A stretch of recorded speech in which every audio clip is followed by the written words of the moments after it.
da botânica, tá? Que embora a imensa maioria não goste muito, né? Eu confesso que eu não entendo muito, porque eu acho que tem algumas partes da biologia que são bem mais complexas do que a botânica. A própria zoologia mesmo, na minha opinião, é a parte mais difícil da biologia, sem dúvida alguma. Principalmente por conta da quantidade de nomes e interações que você tem ali, tá? Quando a gente fala da botânica, obviamente a gente está fazendo o quê? O estudo do vegetal, tá? Trabalhando esse estudo. Cara, é meio que imprescindível você conseguir observar esse aqui, ver como linhagem, trabalhar um cladograma, tá? Eu falo assim, eu posso representar esse cladograma de duas maneiras. Uma maneira mais simplificada, onde eu trago os 4 principais grupos. Quem seriam eles? Briófitas, pteridófitas, gimnospermas e angiospermas. Ou eu posso trabalhar esse cladograma aqui quebrando a briófita, tá? Trabalhando a briófita quebrada. Por quê? Esses 3 grupos aqui, ó, estão dentro das briófitas. Então, tudo isso aqui, ó, seria o que a gente chama de briófita. Depois a gente tem pteridófita, gimnosperma e angiosperma. Aí você está se perguntando, fala assim, por que, professor, que a gente está separando logo a briófita? Por que você não taca ali angiosperma, então você não põe monocotiledone, dicotiledone e tudo mais? Porque não sei se vocês se lembram, mas quando a gente fala lá da classificação biológica, a gente trabalha algumas ideias, identifica ali que a partir da sistemática, o avanço da sistemática, várias coisas foram revistas, né? Então, assim, bicho que fazia parte de um filo pulou para o outro, reino separado e coisas do tipo, né? Lembra até mesmo aquela questão do domínio, quando a gente trabalha ali criando o domínio eucário, o domínio arquea, o domínio bactéria e tudo mais. E aqui, gente, atualmente, o grupo das briófitas, ele é visto como parafilético. Ou seja, se consegue observar ali dentro das briófitas algumas diferenças que fazem com que elas não sejam mais um grupo tão homogêneo. Então, tudo aqui vai diante da perspectiva de ênfase que você quer dar. Ou seja, o quanto você quer tacar isso aqui de modo geralzão e o quanto você quer trabalhar isso aqui com algumas informações mais pontuais. A gente vai deixar no pontual aqui, tá? Com o máximo de informações que você consegue colocar, embora às vezes você entre em desespero, nossa, vai ser algumas coisas muito técnicas. Não, são coisas bem fáceis e tranquilas, mas que de repente, se você considerar só o grupo da briófita como um todo, acaba complicando a sua vida. Inclusive, no ano passado, as 2 questões que caíram de briófita, uma delas, a alternativa correta era essa, era uma questão de 5 alternativas, os 5 grupos ali, é que estava correta a briófita, justamente não perguntava nada, se era musgo, se era não sei o quê, ele falava que era um grupo atualmente considerado como parafilético, certo? Então, isso é importante vocês saberem. Então, primeiro de tudo, o que a gente pensa aqui, ó? Quando a gente trabalha a planta, a gente tem algumas características gerais, como, por exemplo, lá na citologia, falou-se para vocês da estruturação de uma célula vegetal. A estruturação de uma célula vegetal é bem ímpar, né? Contando com algumas coisas importantes ali, com algumas coisas um tanto quanto óbvio, tá? Pensando nisso, uma planta, todas as plantas aqui estão dentro do reino metáfita, tá? Também chamado de reino plante.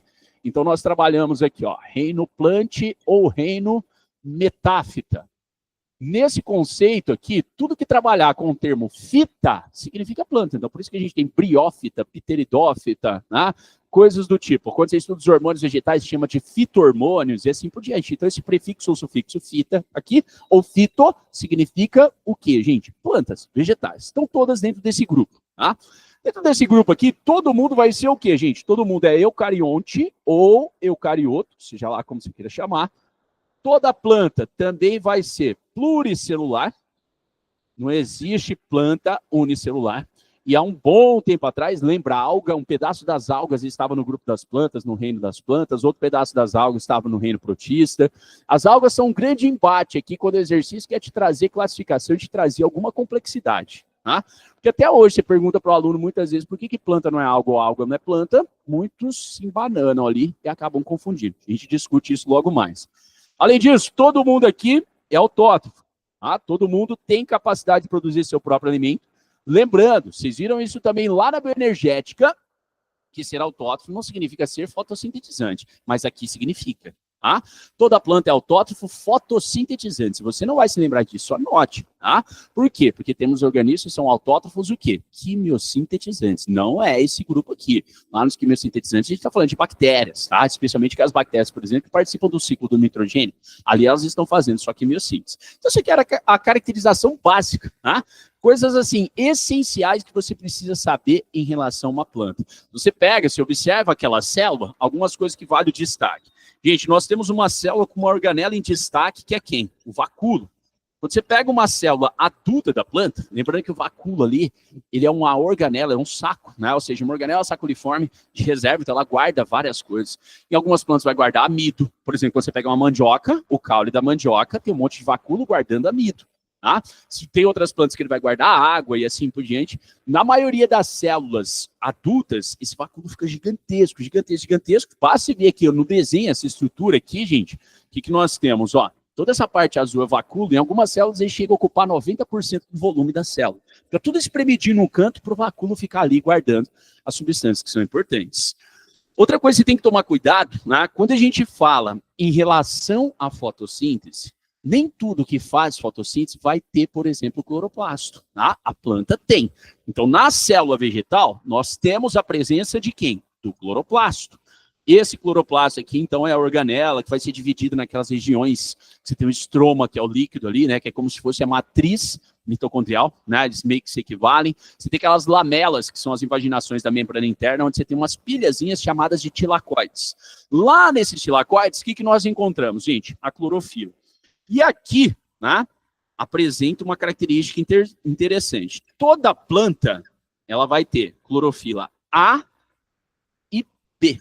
Tá? É obrigatório que ela tenha esses dois tipos de clorofila. Alguns outros alguns outros organismos, eles podem ter clorofila A, em vez da B, pode ter outra clorofila. Tá? Então, a única que é garantida, que é A e B, sempre é o vegetal. Então, isso aqui é um diferencial delas. E essa clorofila está onde? Lá no cloroplasto. Lembrando que o cloroplasto ele é uma organela que deriva de... É como se... Vamos pensar assim, né? É que é meio redundante, não é meio estranho eu te usar o comparativo de célula-tronco falando de um negócio que é menor que uma célula. Mas é como se surgisse uma célula-tronco que a gente chama de plastídeo. Entendeu? Esses plastídeos eles vão se diferenciando em diferentes estruturas ali que armazenam as coisas, e o mais famoso é o cloroplasto, tá? Mas você vai ter tonoplasto, você tem amiloplasto, você tem uma série de plastídeos ali que pode se diferenciar, guardando outras substâncias, inclusive outros corantes, como por exemplo os carotenoides, tá? E coisas do tipo, além da clorofila. O cloroplasto é chamado de cloroplasto porque ele é um plastídeo que guarda o quê? Clorofila, e por isso ele é verde. Tá? Isso é algo importante e relevante em relação a esse cara. Quando você pega essa ideia aqui, exceto assim, também de falar de clorofila A e B, mas falando de clorofila em geral, tudo que você pegar aqui, gente, é informação básica, tá? São coisas assim de informação básica. Quando a gente caminha, vem para cá, eu vou colocar aqui, ó, porque aqui embaixo eu ganho espaço, esses indivíduos aqui, eles vão apresentar tecidos diferenciados, tá? Então, se apresenta diferenças em relação a partes do corpo do bicho, tá? Do bicho que eu digo, a planta. Em alguns é mais diferenciado, outros menos, mas se apresenta tecidos diferenciados. Isso aqui é uma grande diferença em relação às algas, tá? As algas ali, a imensa maioria, lembrando, assim, na verdade tem várias, né? Eu vou te apontar no final aqui as principais. Por exemplo, nem toda alga é pluricelular. Então, assim, não preciso nem comparar a alga unicelular com isso aqui. Quando eu estou comparando uma alga que poderia ser confundida com uma planta, obviamente eu estou te falando de uma alga pluricelular. Então, uma alga pluricelular, na maioria delas, gente, todo o corpo da alga é tudo a mesma coisa. Tá? Você não vai ver um tecido diferenciado ali. Já na planta, até mesmo a briófita, que é o bicho mais simplinho aqui, tá? É a estrutura mais simples, você consegue ver. Mesmo que não sejam tecidos verdadeiros, mas se você se lembra, se você não se lembrar já, a gente vai falar disso, mas você tem lá rizoide, cauloide, filoide, que apresentam uma diferença morfológica e que visualmente, batendo o olho, você consegue ver ali que são tecidos o quê, gente? Diferenciados. Mas sem dúvida, se o cara quiser te cobrar tá? Se o cara pedir para você trabalhar, para você descrever, se discursar sobre a diferença entre planta e alga, é a questão do embrião. Entendeu? O grande diferencial entre plantas e algas é, quando você pensa numa alga, os gametas dela se encontram fora do corpo da alga. Tá? Realidade, processo que a gente vai chamar de fecundação externa. Isso forma um zigoto e um embrião fora do corpo da alga. Aqui não, é sempre no corpo. Então, o que a gente trabalha aqui, gente? Se trabalha com um embrião, tá? Que ele vai ser o quê, gente? Protegido e dependente. Dependente de quem? Da planta mãe. Então, pelo menos em partes aqui, ó, esse embrião precisa da planta mãe. Então, esse é o grande diferencial. Ah, professor, mas se eu olhar essas estruturas aqui, né, eu vejo algumas. Sim, vou te apontar aqui, ó. Eu poderia discursar sobre diferenças entre plantas e algas, mas não são diferenças 100% completas, mas poderia falar da clorofila, lembra que eu te falei? Tá? Tem alga que tem clorofila diferente. Tá? Eu poderia falar, obviamente, da questão pluricelular, porque você tem alga unicelular. Eu poderia te falar da questão dos tecidos diferenciados, mas o grande destaque, sem dúvida, é esse aqui, ó. Tá? Um embrião protegido e dependente da planta-mãe. Beleza? Para fechar isso aqui, gente, nós temos uma ideia que também é um tanto quanto básica. Se você observa aquela célula ali, nós temos a presença de um envoltório extramembrana, que a gente chama de parede celular. Que aqui, nesse caso, eu vou chamar de parede celulósica. Parede celular e celulósica é a mesma coisa? Depende do contexto. Toda parede celulósica é celular, mas nem toda parede celular é celulósica. Lembra que o fungo tinha quitina? Lembra que as bactérias têm mureína, que é um protoglicano, né? E coisas do tipo. Aqui, a parede é celulósica, ou seja, ela é feita de celulose. Em diversos momentos, você vai ver a planta adicionando. Então, assim, ó, pessoal que teve a aula comigo de biologia celular, quando a gente falou da parede celulósica, eu até usei a da planta, né, do vegetal, como exemplo, porque essa é a que cobre de todo modo. Então, você tem celulose, você tem hemicelulose, você tem a pectina, que faz a lamela média, a cola ali, que é o que os caras moem e tacam no suco ou na geleia para engrossar. Entendeu? Então, você tem essa pectina, que é outro polissacarídeo. Em alguns pontos aqui, dependendo da célula, a gente vai falar isso mais para frente, na histologia e na morfologia, você pode ter a lignina.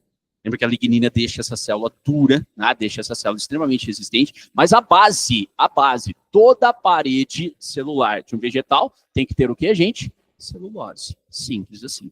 Essa é a ideia direta. Beleza? De boa quanto a essa caracterização geral, gente? Sim?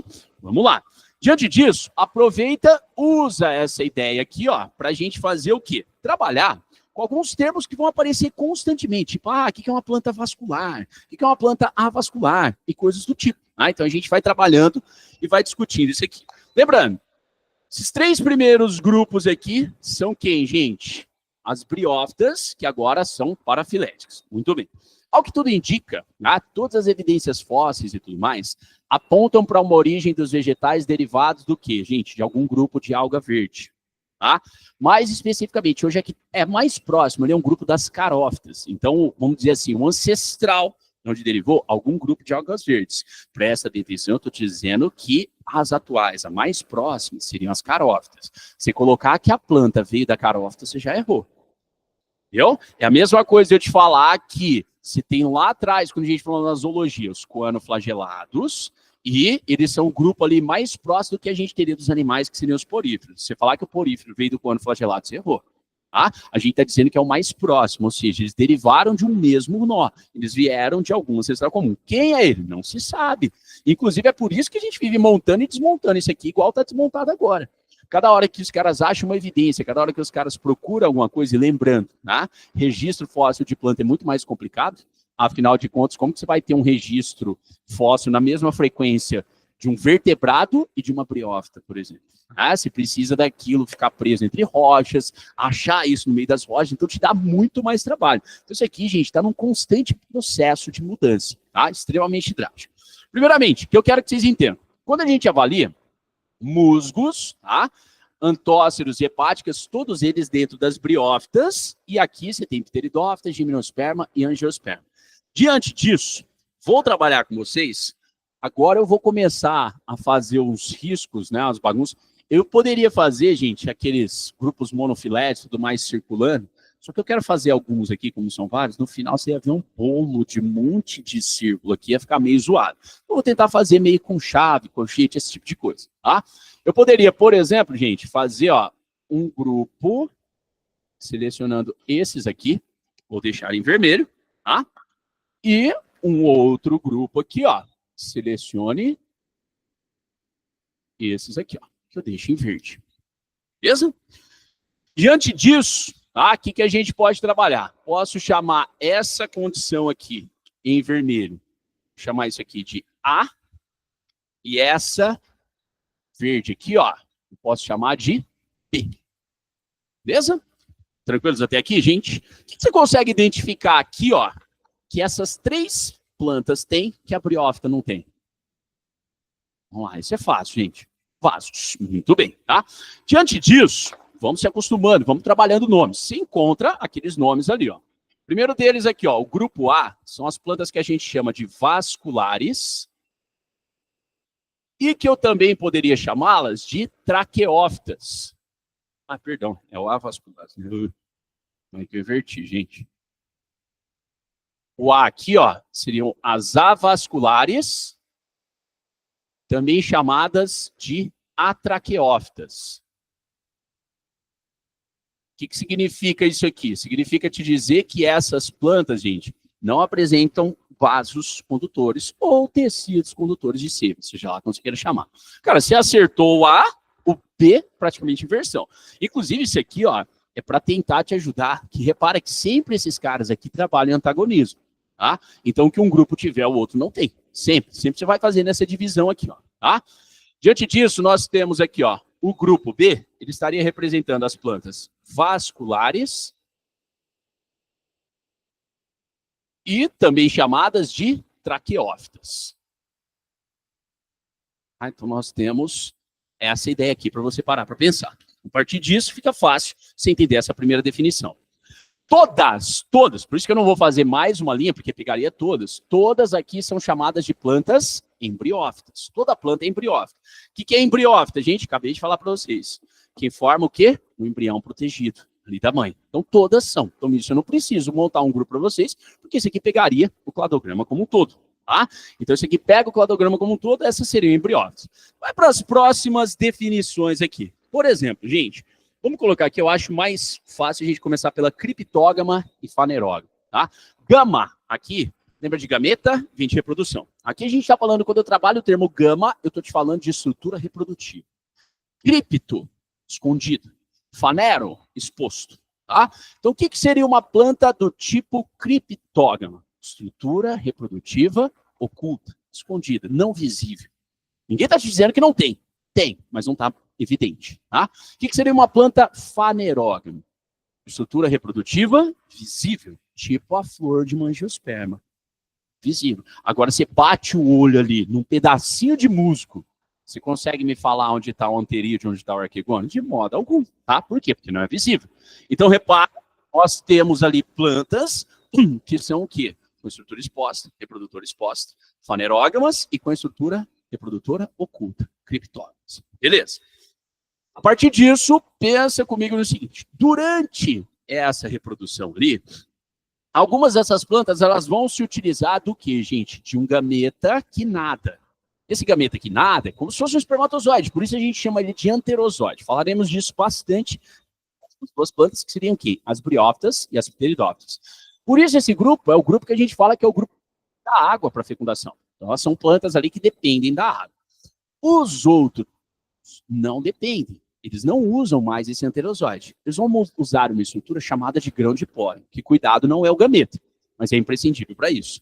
Esse grão de pólen, quando ele cai lá na micrópio, no lugar que ele deve cair na outra planta para fecundar, a partir da absorção de água, ele vai construir um tubo. Tá? E esse tubo é chamado de tubo polínico. E aí, a partir disso, a gente pode usar esse termo para classificar uma planta como sifonógama ou acifonógama. Lembra gama, te falei de reprodução. Sifo, lembra de sifão. O que é o sifão numa pia? Um cano, que nada mais é do que um tubo. Ou seja, meus amores, em outras palavras, uma planta sifonógama é uma planta que tem o quê? Tubo polínico. E, consequentemente, se ela tem tubo polínico, é porque ela usa o quê? Grão de pólen. Uma planta acinfonógama é uma planta que não tem tubo polínico e que, consequentemente, não usa o quê? O grão de pólen. Beleza?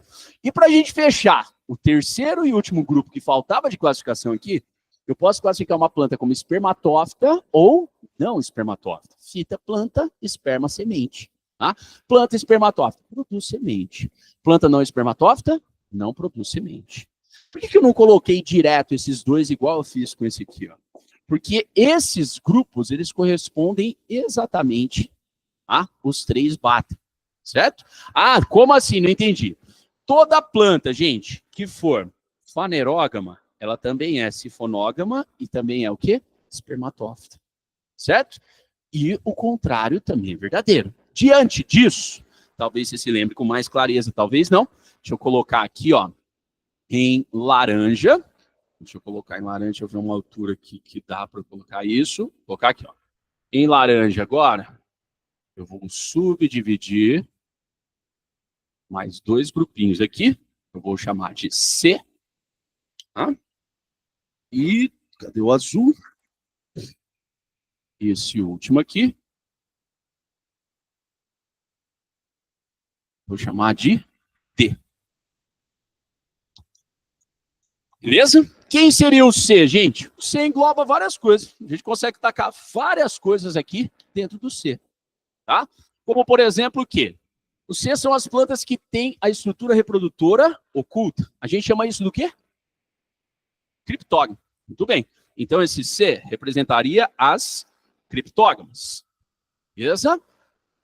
Além delas serem criptógamas, elas vão produzir grão de pólen? Não. Consequentemente, tem tubo polínico? Não. Então, elas também são chamadas de quê, gente? Acifonógamas. Eu troquei o F aqui, ó. Tá? Então, seriam chamadas de acifonógamas. Meus amores, estas plantas aqui, ó, produzem semente? Não. Então, elas também são consideradas o quê? Não espermatófitas.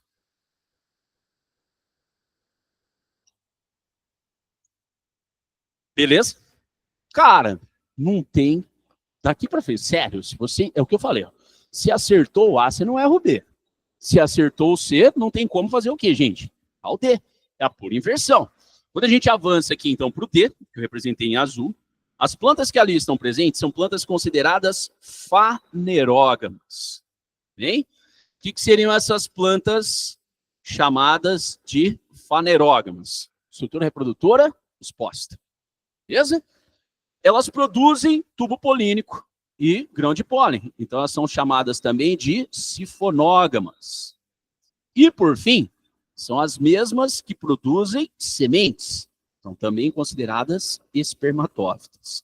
Se voltar, agora eu não vou lembrar de cabeça, gente. Se eu tentar falar, pode ser que minha memória me traia. Mas no ano passado, tem uma questãozinha dessa aqui com 4. Ah, se é 4 afirmativa, é bem provável que seja unicentro. Os 4 grupos vegetais que caiu no ano passado. Entendeu? Não tinha o cladograma, mas tinha um desenho lá do período permiano, sei lá. Quando põe aqueles negócios, normalmente vocês entram em desespero, e eu entro em dobro quando você vem me perguntar o que aconteceu em cada período, porque eu não sei nenhum. Né? Então, normalmente ali, eu falo assim, meu Deus do céu, pergunto para alguém da geografia. Né? Quem que estava vivo nesse período? Não faço a mínima ideia. Né? Malemar, eu lembro de algumas coisas do Carbonífero, e olhe lá. Né? Então, quando cai aquilo ali, e é mais uma coisa, assim, aquela ali, gente, você consegue tirar pelas outras coisas, o período estava ali só. Eu tinha um desenho do período, sei lá qual que era só para estudar. No final das contas, você desenhasse um cladograma simples, chegar no resultado disso, simples. Beleza? Dúvida até aqui, gente? Tudo de boa? Tudo tranquilo? Sim ou não, pessoas? Sim?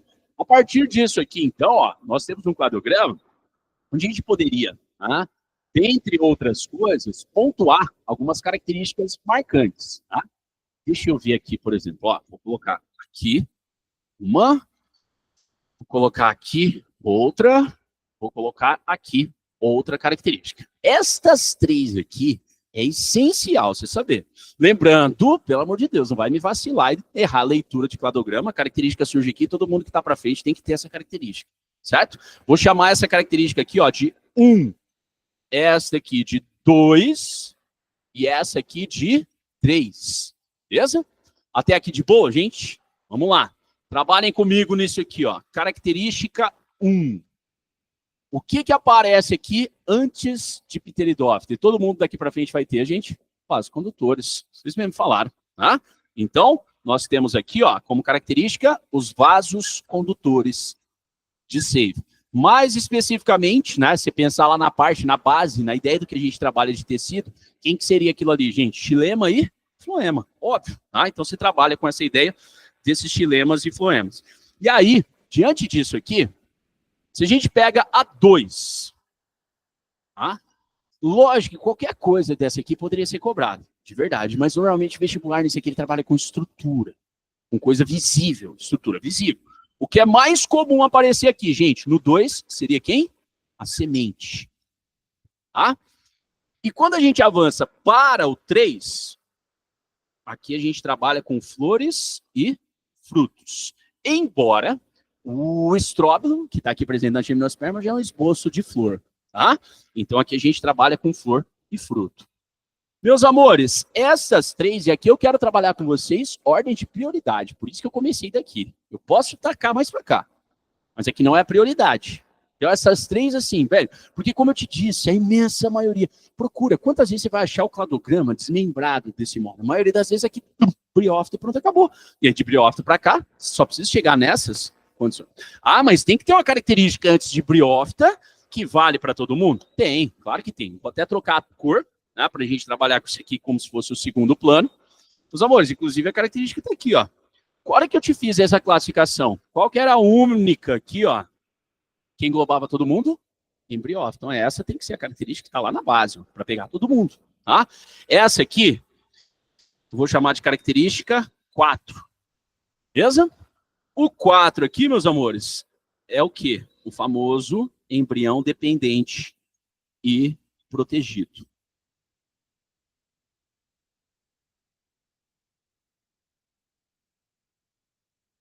Beleza?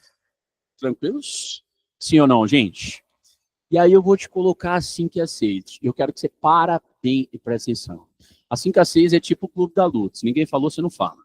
Ah, não finge que você nunca ouviu, porque, cara, eu tenho certeza que para alguns de vocês, a hora que falar isso, você vai falar, não, não é possível, nunca ouvi isso, esse cara tá inventando, aí bebeu antes de vir da aula, tá?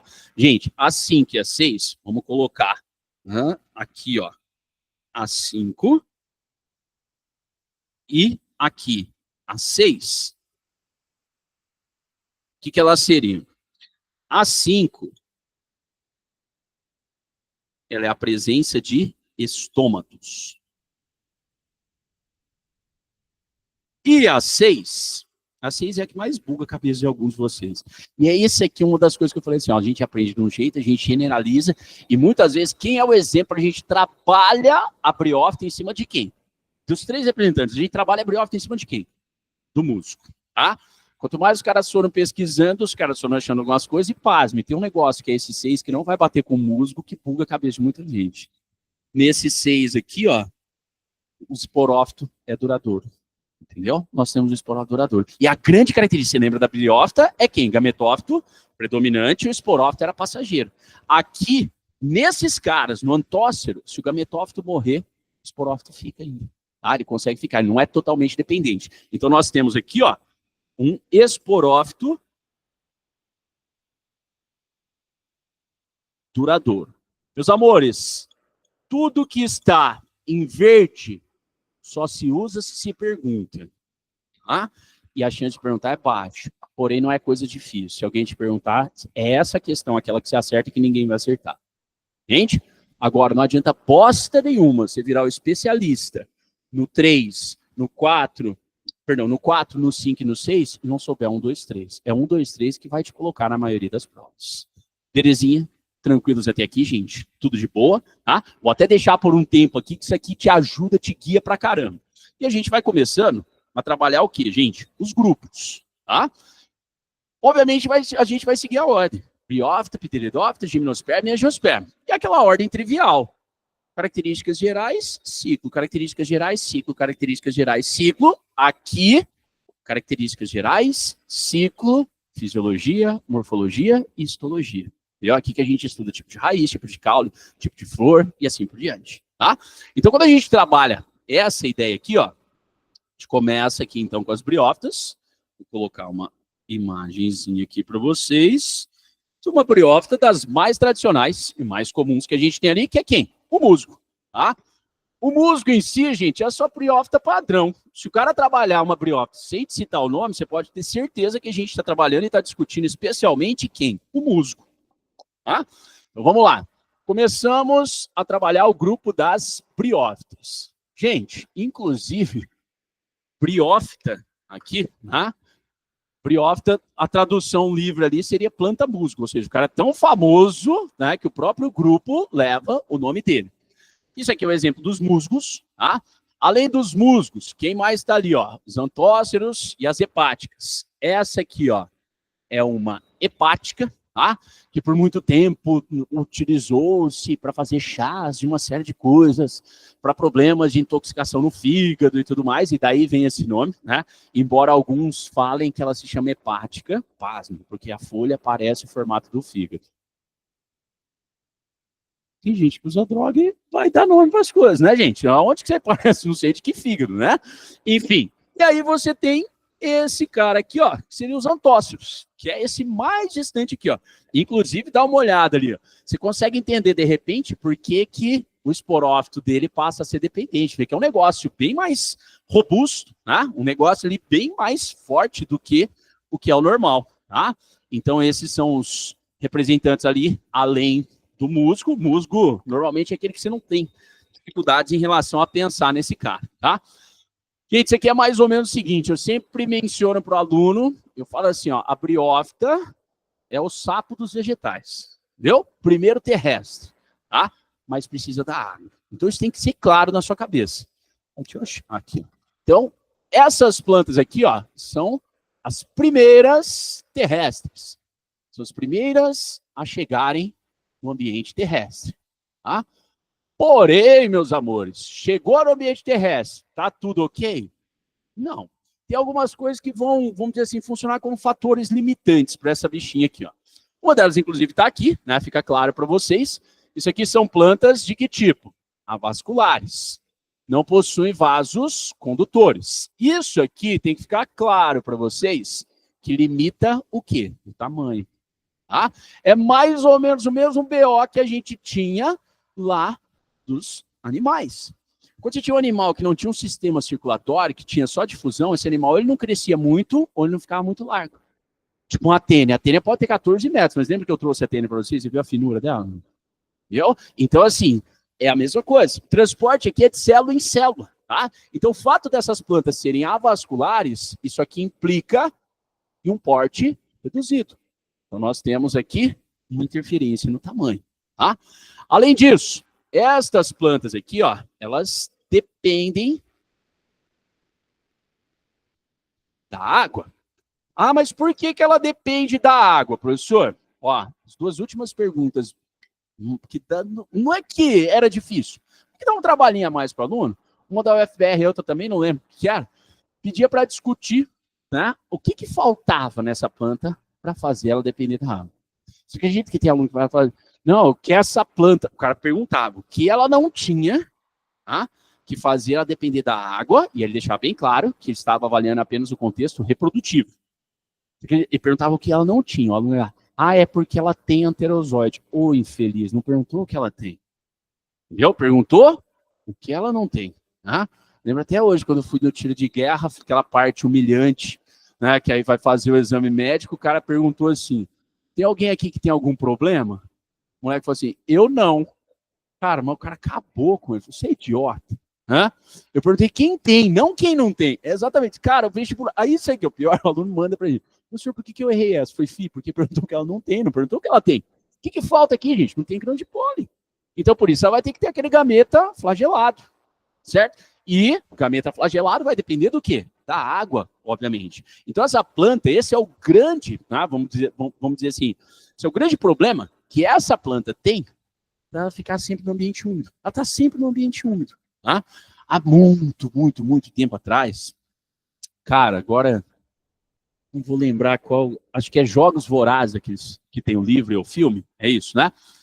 Teve um ano lá que caiu uns 2, 3 vestibulares na sequência, né?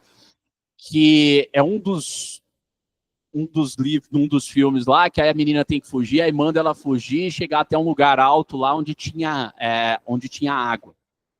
Né? Fala assim, perto do rio, perto do não sei o que tem água. Aí é uma cena que passa despercebida para a imensa maioria, ela simplesmente acha esse lugar antes de achar o rio. E aí ela acha olhando nas plantas. Por que ela sabia que ali estava próximo? Justamente porque tinha o quê? Musgos. Tá? Então esses caras aqui, eles não vão ficar em lugar seco. Entendeu? Esses caras aqui, eles são completamente dependentes da água. Beleza? Tranquilo, gente? Para a gente finalizando essa caracterização geral desses caras aqui, ó. Esses caras, eles têm uma importância, eles têm uma relevância, tá? O que seria uma relevância desses caras aqui, ó? Esses caras são bioindicadores.